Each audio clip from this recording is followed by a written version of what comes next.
Turabasuhuje tubifurije weekend nziza uwa gatandatu mwiza wo ku itariki 20 z'ukwezi kwa gatandatu 2026 umwanya tugiye kubagezaho amakuru agezweho hirya no hino mu karere k'ibiyaga bigari, ariko turi buze kwibanda ku nkuru nziza iri hariya mu Minembwe. Ni nkuru abantu benshi bakomeje kwishima. Turareba amakuru mashya arimo kuvugwa, twirwaneho na FM23 bamaze gukumira ibitero byashakaga kwigarurira Minembwe. Ubu ngubu amakuru agezweho hari matekwa nyinshi cyane, abahibu barafashwe abandi baricwa kugeza aho hafatwa umukoloneli ndetse n'umukapiteni hariya mu bahibu. Byose turi buze kubigarukaho muri aya makuru. Turi buze kureba benshi bakomeje kugaya Tshisekedi uburyo yagiye kwivuga imyato, nyamara Ebola iri gusya itanzitse hara muri Repubulika ya Demokarasi ya Kongo. Waruzi ko ubu ngubu abarwaye Ebola bari gutoroka kubera inzara bamereye nabi, bari gutoroka ibitaro kuko ntabwo babaho batarya.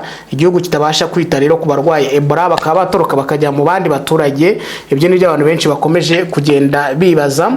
Turareba rero n'izindi ngingo ndetse n'amakuru ahari Masisi hariyo imirwano, turi buze kuyireba turebe byinshi biri kugenda bigarukwaho. Rwamukwaya waramutse wiriwe neza, weekend nziza. Isabato nziza kuri twese Cyprien, ndakeka nawe umeze neza ndetse n'abantu badukurikirana naho bari hose, bari ku manywa yaba baryamye, narimo mvuga nabo muri za Kentucky buni muri Amerika, bose bagire weekend nziza. Bagire weekend nziza. Ubwo turebe n'abadukurikira bari mu gihugu cy'u Rwanda, bari Canada, bari Burayi, mwese tubasuhuze. Turaba bari ku mugabane wa Afurika mwese, abari muri Aziya, bari muri Oman, hari abadukurikira bari muri Oman bajya bamvugisha, reka nabo tubasuhuze aho bari hose, bakomeze kugira ibihe byiza. Reka rero natwe tubabwire ko twinjiye gutyo tuninjirana n'amakuru meza ari kuvugwa hariya mu Minembwe. Umuntu yarimo anyoherereza amashusho, Rwamukwaya anyereka abaturage bari kubyina, bari kwishimira afande Sematama, bavuga bati rwose umva urakarama, wadukijije urusasu rwa bariya ba coalition abarundi, turusasu rw'abarundi n'aba FRDC. Rwose barimo bashima aba bahungu bo muri twirwaneho ndetse na M23 kubera ibyo bakoze bikomeye cyane hariya mu Minembwe. Ni ibyishimo byinshi, nkeka ko n'abadukurikirana aho bari hose muri Amerika, i Burayi hose, niyo kintu abantu bamaze iminsi bibaza. Uzi ko message nyinshi twakiraga ari izinuza, ari izibaza mu Minembwe bizagenda gute. Nagiye mbasohoza yuko Minembwe ikibazo kizakemuka, it's matter of time. Cyari gikeneye nuko imiterere yaho yari igoye, ariko abahungu umusada waragiye ujyayo, ni nabwo babonye izirezirita rero. Abahibu nta mu special force umuzayirwaho wahagarara imbere y'umuntu uvuga ururimi rwacu. Abantu bumva ururimi tuvuga bajye bigurira agacupa nabo kabisa. Operation rero hari impano ngo umuntu uvuga ururimi tuvuga avukana irimi yo kurwana. Niyo mpamvu no kuva na kera ntabwo abami b'u Rwanda iyo bagabaga ibitero byaragoraga kubatsinda. Niyo wabatsindaga ntibashiragayo, warabatsindaga ariko mu yindi myaka bakazagaruka. Ubwo ni nabwo mvuga ahantu hananiranye ni hepfo y'Akanyaru, niho hananiranye. Burya habaho ngo n'amasezerano yo kudaterana y'umwami w'u Rwanda n'u Burundi, kubera ko aho bita mu Kirundo ngo baraharwaniye barapfa barashira bose, bahakana ko Abanyarwanda n'urundi batazongera kurwana. Ubwo ruguru Abanyoro baraje bigarura u Rwanda inshuro ebyiri, Abanyabungo abangaba babashi baraje bigarura u Rwanda, byose ariko bikarangana n'u Rwanda rwongeye bakazanzamuka, nubwo barasigaye barahunze gatonya bakiyuburura bakongera bakagira. Ubwo ni nako u Rwanda rwabasubizaga inyuma. U Rwanda niko rwagiye rugera mu Bunyoro, rugera ruguru ku kiyaga cya Victoria, nuko u Rwanda rwagiye rurenga za Warikare, nuko u Rwanda mu karere rero umuntu uvuga ururimi ururimi rwacu ajye yemera ko yubashywe cyane. Waba uzi umuntu urwaye umutwe akavuga ngo uyu mutwe ndwaye warananiranye? Waba uzi se ufite ikibazo cy'amarozi yamuzengereje, yaba y'ibitegano, ibihuherano, nyabingi, karande, indwara y'igifu? Waba uzi se ababuze urubyaro? Waba uzi se abagumiwe? Nagira ngo mbabwire ko bangaho mbazane igisubizo cy'umuganga ukoresha ibimera ubafasha ibibazo byabo byose bigakemuka. Uyu muganga akorera muri Uvira ndetse na Goma, ni hafite icyicaro, ariko hose arahakorera. Abari i Burayi ndetse na Amerika nimuhangayike, kuko akorana na DHL akakoherereza imiti. Andika iyi nimero y'ingirakamaro, akamenyetso ko guteranya 243 986 812 576. Ugane muganga wivuze, ubuzima nicyo gishoro cy'ibanze ufite. Urakoze cyane. Ibyo rero ni nabyo byagaragaye hariya mu Minembwe. Hari operasiyo zikomeye cyane zakozwe, ariko operasiyo Karundura yakozwe ku munsi w'ejo. Hari amakuru mashya rero arimo agenda aturuka muri izo operasiyo, aho operasiyo yakozwe habayeho gutakaza cyane kwa coalition ya FARDC, biba karusho bigeze kuri uyu mutwe witwa Hibu ndetse na FDNB n'igisirikare cy'u Burundi, baratakaje ku rwego rudasanzwe. Hariya hari umuntu uri mu Minembwe, Rwamukwaya nasanze mu gitondo yanyandikiye arambwira ati rwose ibintu muvuga ni ukuri, hano turimo gusubira mu mihana yacu, ariko uragera ahantu ukabona mayiti z'aba FARDC n'abarundi rwose. Ati ni ibintu bihari.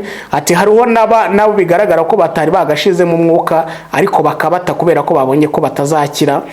Ariko ibyo ngibyo ntabwo ari byo byonyine, kubera ko Rwamukwaya bitewe n'ukuntu izi ntambara zakozwe, twirwa none M23 barabarekaga bagasa n'abavansa, noneho bakabagota bakabashoramo drone. Bamara kubashoramo drone bamaze kuzahara, reka mbari ko mbyita, noneho bakabinjiramo nabo ubwabo umubiri ku wundi.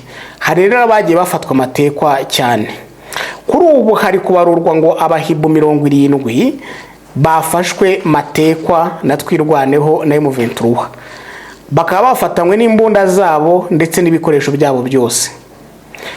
Mumenyeshe ko mu bafashwe cyane cyane izina rikomeye cyane ririmo mu bafashwe yitwa Koloneli Bahati warubayoboye. Uyu nguyu nawe akaba yamaze gufatwa Rwamukwaya. Hibu rero ubu ngubu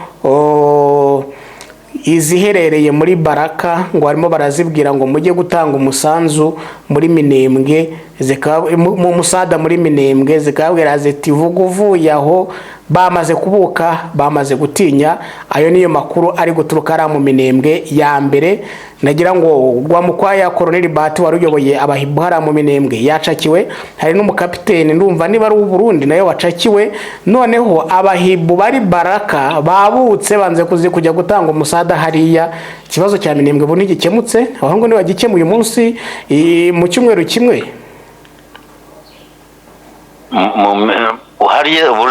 Urebye gikemutse ni mu minsi 3 cyangwa 4. Ni ukuvuga ngo imirwano igihe yatangiye, urebuka ko imirwano itangira, yenda reka twibutse n'abakunzi bacu, yatangiye mu isura twakwita bameze nk'aho bashondana. Urabona ukuntu inkoko zirwana, imwe ikagira gutya igashonda indi igasubira inyuma, indi nayo ikayishonda igasubira inyuma. Byatangiye suforume yo gushondana. Hanyuma ikintu cyabayeho rero ubu ngubu ni nk'umunsi wa 10, ariko mu minsi 3 ishize nk'uko wari umaze kubivuga Rwamukwaya, habayeho ya mirwano bita nyine imirwano ikaze. Ariko twirwaneho na M23 abari bari hariya barwanagaho mu cyo bita kwihagararaho. Babona ko aduye abarusha imbaraga, ariko bakaba bizeye iki umusada uri kumanuka. Kandi uvuga ngo kuva nka Bukavu ujya hariya mu Minembwe ntabwo urugero rw'umunsi umwe rushobora no gutwara n'iminsi 4 mugenda amanywa nijoro. Ko nimo kubona ngo Mukwabu nako umusada waturutse Goma Rwamukwaya. Hari andi makuru ufite?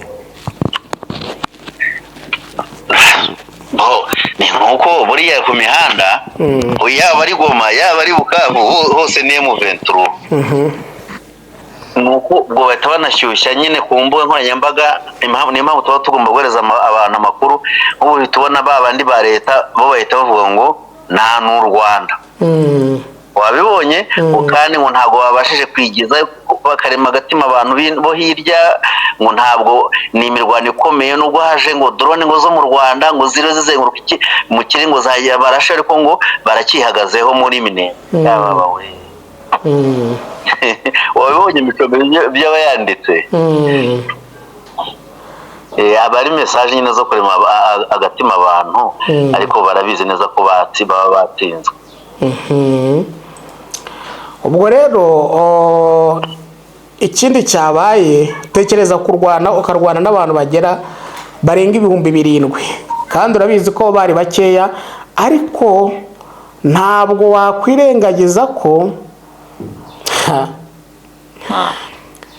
ubungubu ibintu bisa naho byamaze guhindura isura. Rwamukwaya aduye ngo bari kumufatirana bakanamwirukankana barimo baramwerekeza hariya za .0 bigaragara ko ngo hari na chance nini yuko aba bahungu ba Sherere Sematama bashobora gufata na .0 ariko se Rwamukwaya iyi .0 iramutse ifashwe Uvira we yabibaye yandi.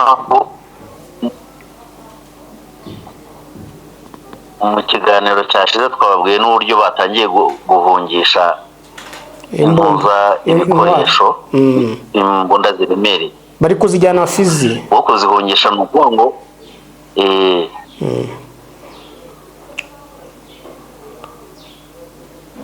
Ndakumva Rwamukwaya iyi .0 ko bisa naho nayo bari kuyireba mu ntuza mu mboni zabo niramuka ivuyemo ishusho ya Uvira urimo urayibona gute?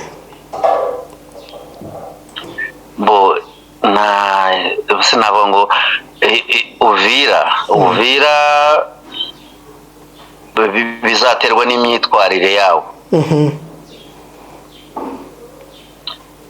Imyitwarire uko bazitwara nibyo bizabafasha bizafasha Uvira kwitwara kwa FARDC n'abarundi nibyo bizagenga ejo hazaza ha Uvira. Niba gumiza hari message ariko yatanzwe ngo aho muri guturuka tuzabasangayo.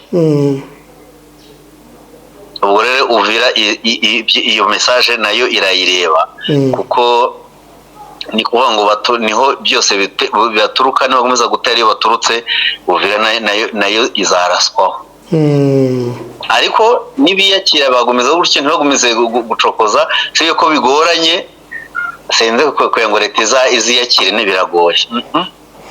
Kuko nanone hari ikindi kibazo cyo kuba Minembwe iri gushakwa cyane n'abarundi ntabwo banyuzwe na Uvira cyangwa n'ikibaya cya Rusizi barashaka no kugerekaho nuza Minembwe. Nyine leta perezida Kizedi ntiyabivuze se mu mboni ziwe ashaka sina Minembwe gusa ashaka na Bukavu na Goma. Ariko nge mvuga nti izo zishobora kuba ari nk'inzozi. Ntabwo ahantu hafashwe abantu bazabyakire kuko ababatsinze baracyahari. Nabonye niyo mpamvu ari kugenda batereninga abasore bakiri batoya ariko byose aho ruzingiye buriya ibintu byo kugenda bijya ku murongo gahoro dukurikirana babe hafi. Ubu kwezi kwa karindwi ibintu byinshi bizafata irangi. Maître Moise Nyarugabo atumwanzi yatsinsuwe ati ndavuga yuko umwanzi nyine bamukanjakanje ati guturuka ku bitero bya za drone indege z'intambara za Sukhoi ati byari ndetse n'izindi ntwaro ziremereye. Abasirikare benshi ba Tshisekedi na Ndayishimiye abazarendo FDLR ndetse n'abacanshuro bose bagize gutya baza mu mitwe yabo bafite Minembwe atari ku bungu bamaze gutsindwa bambutswa umugezi wa Rwiko. Ati rero ati iki ngiki ni ikimenyetso cy'insinzi, urabona ko abantu benshi babyishimiye. Ugiye no kuri PC Mavugo nawe yanditse avuga ati abahungu rwose bamaze gukora akazi, ati Minembwe yabaye nka Kanani, ati bazajya bayireba ariko batari bubashe kuyikandagiramo. Kanani urayibuka yuko muri Bibiliya bavuga yuko ngari ubutaka ngo butagatifu, abantu barebaga ariko kuyikandagiramo wapi, bati kiriya gihugu uzakireba ariko ntuzigire ugikandagiramo, ngira ngo byagirwaga nuza ni Mose babibwiye. Ni Mose babibwiye, kiriya gihugu kizakira ariko ntuzigire ugikandagiramo. Nabo rero ngo Minembwe yabaye nka Kanani, ati abarundi na FARDC Minembwe muzayireba ariko ntabwo muzigera muyikandagiramo, niko PC Mavugo ari kuvuga. Hanyuma ariko wibuke ubutumwa bwa Dr. Freddy Kaniki ejo bundi yaravuze ati abanyamurenge ni mutahe mutabare iwanyu. Ibiri kwa mu Minembwe n'ahandi biri kugaragaza umugambi mubisha wa leta ya Kinshasa n'iy'u Burundi bafite ku batutsi bo muri Kongo. Avuga rero yuko uko byagenda kose nta ntambara yatsinda ukuri. Ati rero abantu mumenye yuko akimuhana kazi imvura ihise, abanyamurenge nimukomeze ubumwe nimucike intege. Iri jambo rirakomerwa mu kwa nawe numva ari message waha abanyamurenge, niba ari n'imisanzu mutanga, niba hari na morale mutera aba basore nimukomereza aho ngaho, kuko gucika intege kwanyu nizo ngaruka zikomeye cyane zishobora kuba hariya. Diaspora ntago ari icyo babwiriza rwose, yaba kwa Dera Kibasumba na Douglas Kabunda, ntabwo ari ibyo babwiriza. Burya rega niyo utanze iyo aba ari $20 20 woherereje umuntu uri hariya, ubu ugize igikorwa gikomeye cyane, kuko mu bantu bari ko abantu bari mu Minembwe bameze nk'abari muri gereza. Burya iyo umuntu afungiye ahantu adashobora kuhava aba ari nko muri gereza. Ariko ubu ngubwo hatangiye kwaguka gutya, bashobora no kujya kuba barema isoko. Wabonye n'igihe ntuzava muri biriya bice Kongoro yavuze ngo batangiye kurema amasoko muri Baraka, oya hagiye abagore gusa nibo bagiye, nta mugabo wari kubasha guca kuri aba bakatanyama. Ubwo rero ndavuga abumva akabaro ka bagenzi babo ubwo bari kwinjoyinga kwa Kisekedi, ibyo abo ngabo ntacyo bababwira, kuko bo bavuga yuko ngo ahubwo abari hano mu Minembwe ngo aribo bakorana n'umwanzi w'igihugu. Kandi tukabona leta ya Kongo ifata abanyamurenge bose nk'abatari abandi bene igihugu. Ubwo rero ibyo abantu bamenyere niko bisanzwe biri. Burya no muri jenoside yakorewe Abayahudi habagamo Abayahudi bakorana n'abanazi burya. Ubwo rero bariya nyine ni ibyabo, ariko ndabwira abumva neza rwose bagireye icyo bakora, n'abasore bahari bumva bashoboye kurwana nabo bahajyayo bagafatikanya na bagenzi babo kugira ngo babashe kurwana ku miryango yabo, ku bwoko bwabo. Message Rwamukwara yitanze hagati aho ngaho. Reka nanone tuve muri Minembwe twigire muri Kivu y'Amajyaruguru, turebe muri Masisi Rwamukwaya haravugwa imirwano ikomeye imaze iminsi 2 ihanganishije AFC M23 n'ihuriro ry'ingabo za leta rigizwe na FARDC, Wazalendo ndetse n'imitwe ibarizwa ku ruhande rwabo harimo FDLR. Iyi mirwano ikomeje kugaragaza imbaraga za AFC M23 mu bice bitandukanye by'ako karere, mu gihe ku rundi ruhande havugwa igitutu gikomeye ku ngabo zishyize hamwe zirwanya umutwe. Amakuru aturuka mu baturage n'inzego z'umutekano zaho avuga ko kuva ku wa 4 ushize, ku wa 4 w'iki cyumweru, amasasu y'imbunda ziremereye n'izoroheje ataracogora mu gace kaherereye hagati ya Bibatama ndetse na Kasenyi hafi ya Rubaya mu gace ka Bahunde muri groupement ya Kibabi ya mbere. Agasantre ka Muhahirwa niko kagaragaramo ubukana bw'iyi mirwano, aho impande zombi zikomeje guhangana bikomeye. Iyi mirwano rero ikaba yaraje ikurikira iminsi mike yari yaranzwe n'agahenge, ariko mirwano ikaba yongeye kubura mu buryo bitunguranye, bikaba rero byateje impungenge zikomeye mu baturage b'ako karere. Iyi mirwano ikaba yaratumye abaturage benshi bongera guhunga ingo zabo bajya gushaka ubuhungiro mu bice bifite umutekano ugereranyije. ubuzima bw'abaturage bwahungabanye, ibikorwa by'ubuhinzi n'ubucuruzi birahagarara mu gihe imirwano ikomeje kugenda isatira utundi dusantere dutandukanye. Ndimo ndabonamo hano agace ka Gasenyi niko gace kasigaye nyuma ya bya bitero bikomeye cyane byabaye byashakaga Rubaya. Gasenyi n'uyu munsi ndabona ikiri ikibazo Rwamukwano.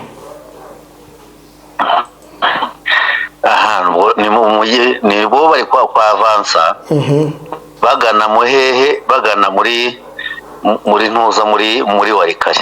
Ko Warikare naho bimeze nabi, ariko gware ibice byo muri Masisi biba bisigaye inyuma, ariko ni revolution barimo, ntabwo bakora ibintu byose icyarimwe, ahubwo bareba ikihutirwa mu kwa avansa bakagera aho bagera, ku buryo rya tegeko nshinga sinavuze ko hari umunsi hazaturike baragezeyo. Hanyuma we kubibuka ko ntabwo ari FARDC, hari abazarendo rero ukuntu bameze ni nk'abacengezi. Abo bantu ntabwo bagutesha umutwe cyane ngo bagutesha umutwe, bazahoraho, bazajya bagumiza baza, ariko nta kundi. Muyaya yagarutse mushuti wawe, arimo arashinja M23 kwica abaturage bavuga igiswahili ngo baherereye Goma, kandi ngo M23 ngo yigira nk'iri kubatabara ngo kandi ari iri kubica. Akavuga ko biteguye kurwanya M23 bakoresheje uburyo bwose, ndetse agaragaza ko ibyo leta ishinjwa byo gukwirakwiza Ebola mu gice gituyemo abaturage bavuga igiswahili bagamije kubakuraho kari imitekerereze y'ubugizi bwa nabi irimo gukwirakwizwa. Yasubizaga amagambo ejo bundi yavuzwe na Bertrand Bisimwa. Bertrand Bisimwa yaravuze ati murebe, ati abantu bavuga igiswahili mu gihe twari tutaragera hano ntabwo FDLR simwe zicaga. Atugiye kureba mu Bahema abavuga igiswahili so bari kwicwa, ugiye kureba muri Nuza muri Abanande so bari kwicwa. Akasa n'ukora koro ikomeye cyane ahamagarira abaswahilifone ati muze mutwiyungeho duhangane n'ubutegetsi bugira nabi. Muya yaraje ati ni gute muvuga ko twica abaswahilifone ari mwebwe mwafashe Goma mukabica mwangiza mukitirira yuko muri kubarengera. Ati ikindi cya kabiri, iyo mitekerezo yo kuvuga yuko ngo leta ngo, kuko icyo gihe Bisimwa yaribajije ngo mwibaza impamvu muri Ituri aroha hahora Ebola gusa, nuko nta kindi gice cyo muri Kongo kibamo abantu se kuki Ebola ihora muri Ituri na hano mu bice by'Iburasirazuba. Ati icyo bintu mujye mubitekereza, ni gahunda ya leta ikora igamije kugira ibiki, igamije kubamaraho. Ati rero abaswahilifone muhaguruke dushyire hamwe dufatanye duhangane n'uyu mwanzi ugamije kuturimbura. Muya rero nibyo bintu yaje asubiza Rwamukwaya. Ariko nanjye nabyibaje kuki Ebola verisiyo zose zagiye ziba mu gice cy'abaturage bo mu Burasirazuba bwa Kongo, babandi nyine muri iki gice cya reka mvuge mu Bagande, babandi nyine babo ku Bunyoro. Ubwo n'uwo ngo ni Ituri na Noru Kivu mu gice cya Rubero, ubwo ni Beni na Beni. Niho buri gihe bihora, buri gihe iyo ubushize muri 2019 ubwo hari aho bita Mangina, naho muri ibyo bice buri gihe ni ku rubi rwa Uganda na Kongo. Ntigeze ipfa kugera muri hano mu bice bivuga ikinyarwanda. Ubwo rero nacyo babakibaza. Hanyuma nabonye Muya yavuga ngo mu kwa mbere 2025 igihe Goma yafatwaga ubwongo haguye abantu 10. Ariko nanone uribaza abo bantu bibuka abazarendo baguye mu rugamba.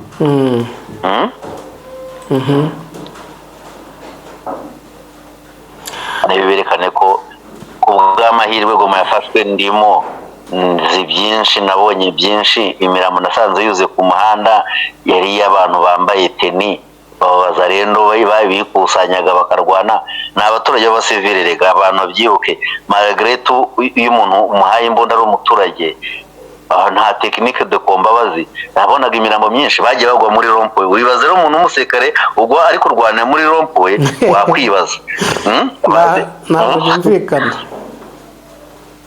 Abantu bita Kihisi ni rompowe yo muri Nyiragongo ihuza n'umujyi bice byinshi by'umujyi wa Goma, aho ngaho niho nasanze imirambo yuzuye muri iyo rompuwe, ukibaza cyangwa se ugasanga umuntu abantu babarasiye imbere y'intuza y'iduka bari gusahura. Murarwana uri no gusahura. ubwo rero muya yavugaga kuri ibyo bya Ebola, nagira ngo nkubwire ko ikintu gikomeye cyane, tekereza nka kuriya mu gihe cya Covid bagakusanya abantu bakabajyana yenda nk'Ikanyinya kugira ngo bitabweho, ukajya kumva ngo bari gutoroka ngo kubera ko ngo bishwe n'inzara.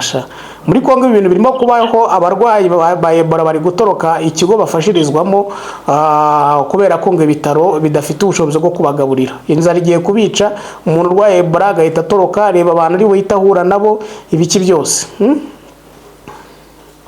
Harabagabye igitero, y'amadolari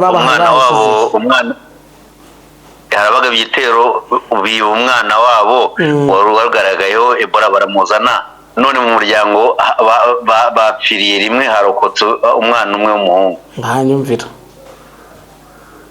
Kandi haniyongera ibyo bivuze ngo Ebola bayifata ngo nk'imfaburikano, ubone ko baba bavuga.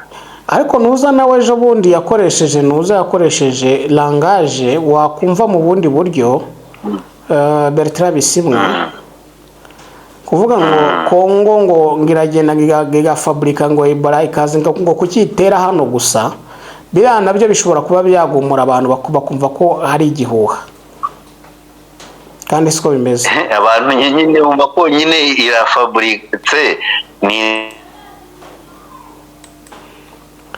bishobora gutuma rwose bishobora kugira ingaruka nini cyane kunoza ku myumvire y'aba baturage, kuko nk'ubu ngubu abantu namara kwiyumvamo yuko ari ikintu muri rusange uburyo babifatamo, abantu namara kwishyiramo yuko ari ikintu nyine bafaburitse kugira ngo baze bakibateze ibiki n'ibiki, nabyo bishobora kuza kugira izindi ngaruka. Ariko noneho kuba abantu bahunga kubera inzara byo ni ikindi kintu. Ko nabonye hano hari akantu nakohereje ndakubaza n'ibiriya bintu nibyo nabonye umwana wa Kayikwamba asa na Tshisekedi. Koko Kayikwamba yabyaranye na Tshisekedi? Ko nzi gukurikirana ibi bintu.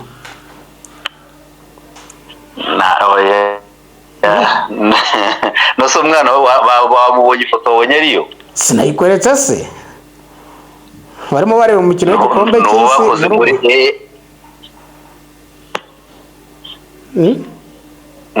Ni AI bakoresheje buriya. Ntabwo uzi ko ushobora kubwira AI ikagukorera umwana wawe na Kayikwamba uko yazasa, nayo ikinyuza hirya igaterateranya inzobe, nimba ufite amatama bikagenda gutya, amaso yareba ate ikamukora.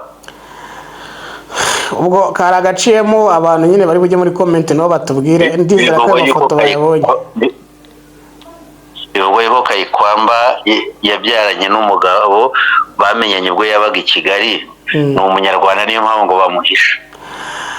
Martin Fayulu niwe warutayiwe kugira ngo agire icyo avuga ku magambo Tshisekedi yavuze ejo bundi aho siporo ngo yayigize politike. Aravuga ati mu by'ukuri ntabwo umuntu akwiye kwitwaza ibyuya Leopard babize mu kibuga ngo ibyo byuya ari byo yifashisha mu guhisha imiyoborere ye mibi cyangwa se kutabasha kugera ku ntego kubw'imiyoborere ye. Ati kubwe ku bwa Fayulu ati ikintu bita gukunda igihugu byakagombye kuba birimo kurinda ubusugire bwacyo, guha abaturage umutekano ndetse no kongerera ingufu inzego, kurwanya Ebola ndetse no guteza imbere ubuzima bw'abanyekongo. Ati ibindi byose ntacyo bivuze, ati kwitwaza ngo ikipe yitwaye neza hanyuma ukaba ibyo ugenderaho wivuga wirata kandi rurimo rukinga babiri, ati biriya ntabwo ari byo. Fayulu niwe warutaye kugira icyo avugaho. Aya magambo turibuze no kuza kuyagarukaho mu yandi makuru rwa mukwaye, ariko ntabwo wabura icyo yavugaho. Intsinzi ikipe y'igihugu kuva yabona itike byahindutse bya Tshisekedi ko ari ibintu yabashije, abandi bose uretse mu butu wabigezeho muri 74 ari we wundi ubibashije. Akora mutipuze uko wagira ngo niwe ujya mu kibuga agakina. ariko ibintu byose byiza bibaye ku gihugu ntabwo uzi ko byitirirwa perezida uyu uriho. Aho kantu rero niko iyo context niyo yongera ikabimwitira byose, ntajya mu cyo ntakina. Niyo mpamvu bahanganye na Portugal, Cristiano Ronaldo akaza akabyibutsa abantu Cristiano Ronaldo bamutinye, ariko twe twamubashije rwose. Urumva ahangaha rero nibyo Fayulu yamubwiraga ati ibintu byo gufata politike, ibintu byo gufata kuzana politike mu kibuga cy'umupira w'amaguru ntabwo byari bikwiye. Wakagombye kubanza ukareba ese byibanze ngomba gukorera abaturage barabibona. Ebola imeze nabi, imirasi itanze, abantu bari gutoroka ibitaro kubera ko babuze ibyo barya, kandi hari miliyoni z'amadolari. Buri ejo bundi watunga mitoroshi za miliyoni Amerika itanga n'ubufasha bwa OMS n'ibiki, abatipe ubu ngubu bamaze kuyagurukana bayajyanye i Burayi. Kongo niko bimeze. Ntabwo minisitiri w'ubuzima ibyo bimuhangayikishije. Cyane ibyo Kazadi yavuze ati twebure mu ntego muri nama ya minisitiri iriya myanzuro bazabahereza ntayo tuba twizeho. Ni ikibazo gikomeye bamugani kujya mu nama ya minisitiri abantu bakiganira uko bagiye kugabana amafaranga, ariko simbizi gusa bizagorana. Fayulu niwe wabaye nawe yongeye kugira icyo bivugaho ati bikitwaza intsinzi cyangwa se kwitwara neza kw'ikipe y'igihugu ya Kongo, umuntu ashaka kubyuririra agaragaze yuko ari ishema. Ariko sananye ngubaze rwamukwa ubu manda ebyiri za Tshisekedi zose evre cyangwa icyo yagezeho bibuze gukubirwa mu kujya mu gikombe cy'isi kw'ikipe y'igihugu. Ubu ni achievement. Ndebo abapfuye ntawo babara. Ega uri uzamenye ngo abazayirwano na abantu bitereye ukuntu kwabo. Nukunywa inzoga, akanywa agasinda, agashaka umugore, nibyo bintu babitekerereza byinshi cyane. Ibyo izo terambere muzana ntabwo mu mibare bizamo. Uri kuzana abantu bapfuye muri turi barakubwira ukinshasa ati haya nta mwene wacu aho nabahema. Abo ntago ari bene wacu. Noneho ibibazo igihugu gihari. Niyo mpamvu ubona abanyamerika bahisemo gukora swape. Nongo iki gihugu gifite habayeho mistake yo guhuza abantu badahuje amateka n'umuco. Nongo abantu ntago bashobora kubana. Biragoye cyane. Nongo iyo ari gupfa no muri turi umuntu Kinshasa babyumva nk'ibisanzwe. Iboro biba bigoye cyane kumvisha umuntu ngo abantu Ebola yamaze n'iki byose, kandi n'undi abo bantu abameze nk'abafata nkaho nta sano bafitanye. Twamukora rero nagushimira tugashimira n'abakunzi bacu bari babanye natwe muri aya makuru. Tubateguze ko n'ubundi turi bukomeze kubategurira amakuru no kuba yabagezaho uko amasari bugende yicuma.